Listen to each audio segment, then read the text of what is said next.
Friends, welcome back to my YouTube channel Subi Tiwari blog.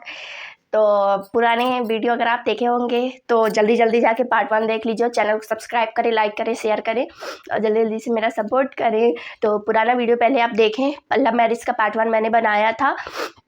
और actually में क्या हुआ, मैं वीडियो बना के रख चुकी थी, लेकिन पता नहीं कैसा क्या हुआ कि स्पीकर में पता नहीं क्या हुआ, माइक ख़राब हुआ कि उसका पता नहीं क्या हुआ कि ख़राब हुआ, तो उसमें वॉइस ही नहीं आई पूरी। मैं पूरे 8 मिनट का वीडियो बना के रख दी थी, बट कोई ना, फिर से बनाती हूँ। तो फ्रेंड्स, तो लव मैरिज पार्ट 2 में मैं ये बताना चाहूँगी कि आप जो लव मैरिज पार्ट 1 देखिए तब आपको पार्ट 2 समझ में आएगा, नहीं तो नहीं आएगा। तो एक्चुअली में क्या हुआ कि मैं 2-3 दिन बाद बोली थी कि वीडियो बना के दूँगी, बट मैं चली गई थी मैहर। मम्मी बोली कि शादी के बाद मैहर नहीं गए हो तो जाओ घूम आओ। नहीं, हम लोग को खाटू श्याम भी जाना था, बट हम लोग मैहर सोचे कि नहीं, मैहर माता के दर्शन करना चाहिए, शारदा माँ के। वहाँ बहुत शक्ति भी है, बहुत बहुत बहुत बड़ी शक्ति है वहाँ। ये काला सुबह पट बंद रहता है, उनको फूल चढ़ा के चले जाते हैं, जब पट खोलते तो डेली उनको फूल मिलता है। यहाँ वहाँ की बहुत बड़ी चमत्कारी बात ये है कि उनको मतलब कोई भी, इतने सीसीटीवी कैमरा आज तक मीडिया वाले हर एक इंसान आ गए, लेकिन उनको कोई भी नहीं देख पाया, बस पैर के निशान बने रहते हैं बस। सो फ्रेंड्स, हम बढ़ते हैं अपने स्टोरी में कि लव स्टोरी पार्ट 1 में एक इशू आ गया था कि मैं वो नहीं, जो 26/11/2023 बोल दी थी वो 22 था। एक भैया ने मुझे कमेंट भी किया कि 23 तो भी आए नहीं, तो मैंने बोला कि एक्चुअली में गलती ये हो गई कि मैं जैसे नहीं 23 चल रहा है तो बस 23 बोल देते हैं इंसान। तो ऐसा कुछ नहीं है। 22 में 26/11/2022 में मेरी मैरिज हुई थी। 23 में भी परसों मेरी एनिवर्सरी थी, मेरी शादी को 1 साल हो चुका है। तो मैं बताने वाली ये थी कि जो लव मैरिज पार्ट 1 का एक स्टेप छूट गया था। वो स्टेप ये था कि मुझे मतलब मेरी फैमिली वाले, जैसे रिपोर्ट इनकी हो गई थी तो पुलिस वालों ने मना कर दिया था कि जब तक लड़की नहीं बोलेगी तो मैं नहीं रिपोर्ट, ऐसा कुछ बोले थे। फिर मैंने नहीं बोला था, मतलब मैं थाना आई हूँ। और लेकिन सो फ्रेंड्स, थोड़ी आज फ़ोन मेरा माइक डिस्टर्बिंग कर रहा है, तो मैं बताने वाली थी कि मुझे गलत फहमी में थाना लाया गया और फिर इनको भी बुलाया गया। पुरानी बात पता नहीं याद आ जाती है तो इतना बहुत बहुत बहुत दुख लगता है। हम दोनों पता नहीं लोगों को कितने नॉर्मली तरीके से उनका प्यार मिल जाता है, लेकिन हम लोग को बहुत स्ट्रगल करना पड़ा, बहुत स्ट्रगल, मतलब बहुत ज़्यादा ही स्ट्रगल करना पड़ा। तो फिर क्या हुआ, मैं पुरानी बात सॉरी गाइस नहीं बता सकती क्योंकि मुझे बहुत दुख लगता है अंदर से। लेकिन ऐसा परिवार, ये जो परिवार है ना, हमारे मम्मी पापा बहन को छोड़ के, ये जो परिवार होता है ना, ये जिसको गांव की भाषा में पट्टीदार बोलते हैं, ये सबसे घटिया होता है। भगवान ऐसा परिवार कभी किसी को ना दे। मैं तो हमेशा बद्दुआएं देती हूँ ऐसे परिवार को कि मेरा परिवार कभी सपोर्ट नहीं किया। मैं नहीं कहती कि मेरे में सपोर्ट करे, कम से कम मेरी मम्मी पापा की लड़की की इज्जत तो ना उछाले। बहुत ज़्यादा ही माइक मेरा डिस्टर्बिंग कर रहा है। अभी मैंने स्टोरेज फुल हो गई थी फ़ोन की, तो मैंने कुछ वीडियो डिलीट किया है। तो आप चलिए छोड़ते हैं कि पिछला क्या हुआ पार्ट 1 में। पार्ट 2 का मैं आपको बताती हूँ। मेरा जब इनको थाना वाना लाया गया, फिर उसके बाद से हम लोगों ने बात करना 1 साल के लिए बिल्कुल ही बंद कर दिया। मैं चली गई अपने मामा के यहाँ, ये चले गए इंदौर। फिर जब मेरी शायद स्कूल चालू हुई थी, तब 12th क्लास की, तब फिर मैंने स्कूल जाना स्टार्ट किया। फिर एक दिन मैंने उन्हें फ़ोन किया, मतलब ऐसे ही गर्मी की छुट्टियों में फ़ोन किया। मैं बोली हेलो, इतने में वो समझ गए, मतलब पुरानी सिम थी, वो सिर्फ मेरे लिए ही चालू किए थे। मैंने बोला हेलो, तो बोले हाँ द्विवेदी जी। इतना मैं जल्दी से काटी, इतनी घबराहट हुई मुझे, इतनी घबराहट हुई। फिर मैं सोची कि नहीं, मुझे कायल नहीं बनना, मुझे लगाना पड़ेगा फ़ोन एक बार।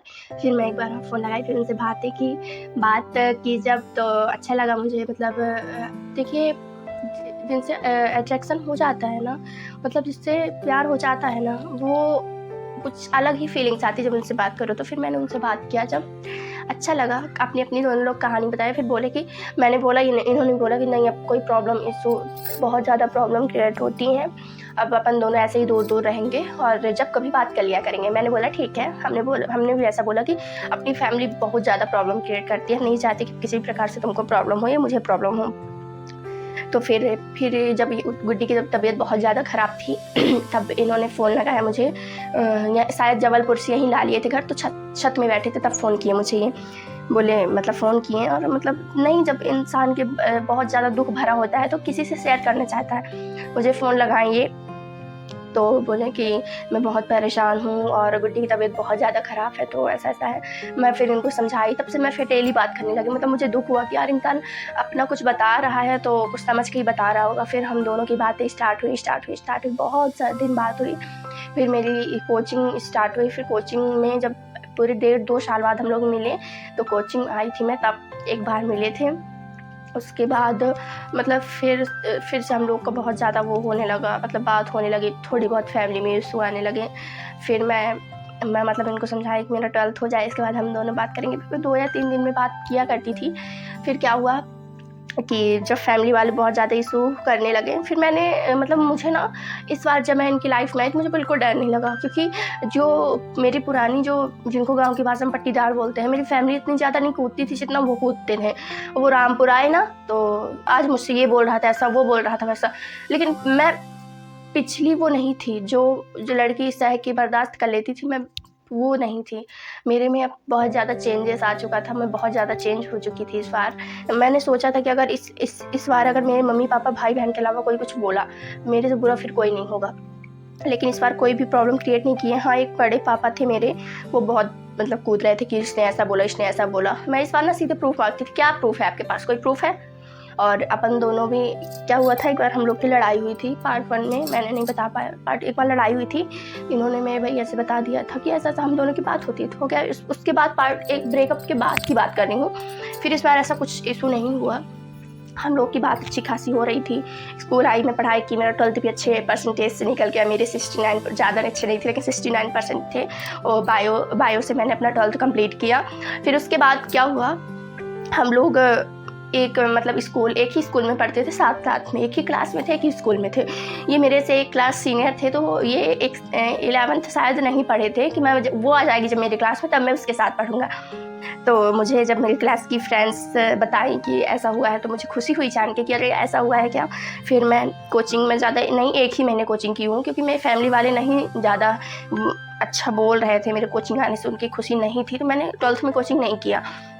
मेरी मैम थी, एक बायो की मैम थी मेरी, बहुत अच्छी मैम थी, उन्होंने मुझे पढ़ाया। मेरे बायो में 89 नंबर आए, मुझे बहुत खुशी मिली कि मतलब 89 87 आए थे। मुझे बहुत खुशी हुई कि मतलब मैंने कोचिंग नहीं किया फिर भी मेरे इतने अच्छे नंबर आए, मुझे बहुत खुशी हुई। फिजिक्स की कोचिंग मैंने नहीं की थी, तो मैं फिजिक्स में सप्लीमेंट्री आ गई थी। फिर मैंने पेपर दिया तो मैं पास हो गई थी, कोई वो नहीं सप्लीमेंट्री आना, कोई दुख की बात नहीं। हाँ, मैं आ गई थी भाई, मैंने कोचिंग नहीं किया, फिजिक्स कोई नॉर्मल सब्जेक्ट नहीं था। तो दुख इस बात का लगता है कि चलो आज तो सक्सेस हो गए, मम्मी पापा से बात भी होती है, लेकिन इस बात का लगता है कि देखो, अगर परिवार वाले इतना ज़्यादा इशू ना करते ना, हम नहीं कहते कि वो मेरा सपोर्ट करते, लेकिन 4 लोग के सामने इसकी लड़की ऐसी, परिवार वो होता है जो घर की इज्जत को छुपा के रखता है। ये नहीं कि जहाँ जाओ तो तुम बस इसकी बुराई से। भगवान तुम्हारे भी लड़कियां दिया है, सबके लड़कियां, जिसने मेरा मजाक उड़ाया उसकी सबकी लड़कियां हैं। और मैं भगवान वही उल्टा ही करेंगे। अगर तुम आज किसी की लड़की की मतलब इमेज को धज्जियाँ उड़ाए हो, तो कल तुम्हारी लड़की की भी इमेज धज्जियाँ उड़ेगी, चाहे तुम जितना भी छिपा लो, एक न एक दिन सच का पता चल ही जाता है। उससे मुझे प्रॉब्लम नहीं है, कोई बात नहीं। मुझे दुख इस बात का, मुझे खुशी इस बात की है, दुख इस बात का है कि मेरे मम्मी पापा को थोड़ी हर्ट हुआ, मेरे मम्मी पापा को दुख हुआ, लेकिन हो गया। मैं अच्छी जगह आ गई तो आज वो भी बहुत खुश है। और रही बात भाई की, तो हो गया। भाई बहन का प्रेम कुछ अलग ही होता है। मेरा भाई भी एक दिन, कोई बात नहीं, मैं फ़ोन लगाती बात करता है, ऐसा नहीं है, लेकिन हो गया। देखो, जब भाई बहुत ज़्यादा मतलब वो होता है, गुस्से में होता है, तो ऐसे ही होता है, सबकी बात है नॉर्मली। तो दुख इस बात की, खुशी इस बात की कि मुझे मेरा प्यार मिल गया, और इससे बड़ी क्या। मतलब मैं ना इसके लिए, ये मेरे लिए, और मैं इसके लिए बहुत स्ट्रगल की हूँ, बहुत ज़्यादा स्ट्रगल की हूँ। फिर कहानी में बहुत बड़ा ट्विस्ट आता है, बहुत अच्छी कहानी है तब जब इनकी मेरे साथ शादी हुई। शादी कैसे हुई आपको मैं पार्ट 3 में बताऊंगी, क्योंकि बहुत बड़ा वीडियो हो गया है और किसी को इतना ज़्यादा मतलब सुनना पसंद नहीं आता, इसलिए मैंने थोड़ा बताया है। और शादी मेरी कैसी हुई, घर वालों की मर्जी से हुई कि नहीं हुई, मैं सब कुछ बताऊंगी पार्ट 3 में। तो पार्ट 2 में, जैसे पार्ट 1 में आपने मुझे प्यार दिया, वैसे पार्ट 3 में भी दीजिएगा। और पार्ट 3 में मैं पूरी अपनी स्टोरी बताऊंगी। पूरी पार्ट 3 आपको परसों मिल जाएगा, कल नहीं, कल आपको दूसरा ब्लॉग मिलेगा। हाँ, कल। और पार्ट 3 परसों मिलेगा आपको, लेकिन बहुत अच्छे से डिटेल से मिलेगा। और पार्ट 3 में बहुत ज़्यादा इंटरेस्टिंग कहानी है। तो पार्ट 2 आप देखिए, पार्ट 2 आपको जैसा लगेगा तो आप कमेंट करिएगा, तो मैं जल्दी से पार्ट 3 आपके कहने पर ही अपलोड करूँगी वीडियो। आप पार्ट 2 जब देखेंगे आप कमेंट में करेंगे कि पार्ट 3 आपको चाहिए, तो मैं जल्दी जल्दी अपलोड कर दूँगी वीडियो। तो दुख इस बात का लगता है कि मतलब देखो ना, मुझे कितना ज़्यादा, बहुत ज़्यादा स्ट्रगल करना पड़ा अपनी लाइफ में, और भगवान कभी किसी लड़की को इतना ज़्यादा, मतलब मेरे घर वाले इतना मुझे मारते थे, इतना मारते थे, बस बहुत इस चीज़ की, बट कोई ना, मैं सब कुछ बोल चुकी हूँ, क्योंकि मेरा प्यार मेरे घर वाले, मेरे मम्मी, मेरे पापा, मेरी ननद, मेरे देवर, मेरे पापा जी और मेरे पापा जी, मतलब बहुत बहुत बहुत बहुत अच्छे मिले हैं। वहाँ के मम्मी पापा भी मेरे से बात करते हैं, कर लो जो करना है। कुछ लोग तो बोलते थे कि आओगी यहाँ तो पैर काट लेंगे। मैं वहाँ भी गई, आगे बताऊँगी आपको किस लिए गई, क्यों गई। वहाँ भी गई, घंटा कुछ कोई मेरा नहीं कर पाया और ना कभी कर पाएगा। जिसको जो करना है कर लेना, मुझे कोई डर नहीं है, मेरा प्यार है। और हाँ, जिसको करना है तो भाई फेस करना, पीठ पीछे नहीं, जिससे भी बोलो उससे भी बोलो, भाई फेस करना, अगर औकात है तो नहीं तो मत करना, बात खत्म। बाकी मेरी फैमिली वाले मिल गए, मेरे मतलब मेरे यहाँ ससुराल में बुआ जी, फूफा जी लोग, सब लोग मेरा सपोर्ट किए हैं, सब लोग, कभी भी किसी से बुराई नहीं की है, और सब लोग बहुत अच्छे। यहाँ की फैमिली मैं आपको सबसे मिलवाऊंगी, सब लोग बहुत फ्रेंडली, बहुत अच्छे लोग हैं। तो मेरे पापा की 5 बुआ हैं, 5 बहन हैं, मेरी 5 बुआ सास हैं, और बहुत अच्छे हैं सब लोग, सबसे आपको मिलवाऊंगी। तो जब तक लिए जय श्री राम, और ऐसे ही प्यार दीजिए और मेरा सपोर्ट कीजिए। Bye bye.